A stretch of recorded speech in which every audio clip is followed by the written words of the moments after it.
Ngizothanda ukuthi ngikubingelele ngiphinde futhi ngikwamukele khona la kuZimi Live.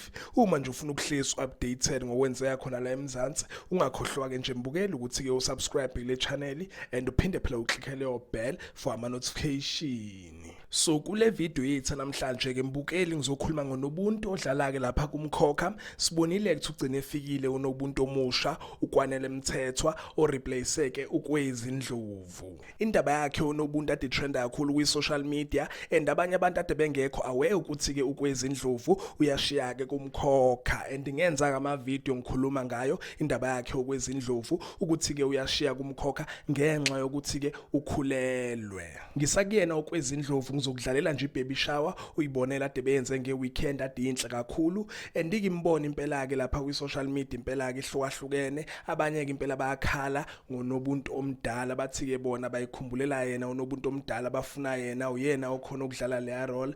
Abanye ke bathi ke maybe yena uKwanele Mthethwa somjwayela bathi ke asazi imbukeli kusa eli sobona ukuthi kahle kahle usiphatha kanjani noKwanele Mthethwa makhamba ke isikhathi. Iyona ke le mbukeli ibaby shower yakhe uKwezi Ndlovu ibinhle kakhulu impela ibingayo ke iweekend. Okay. Sanibona sister singizomsusa ufuna kube nenothi khona. Ya practice kuba umzali. Okay, sanibona. Thank you guys so much for coming. I know ukuthi abaningi benu we're very busy today and had a whole lot of different things to do, but Nadela Indlezini to share this special day with us.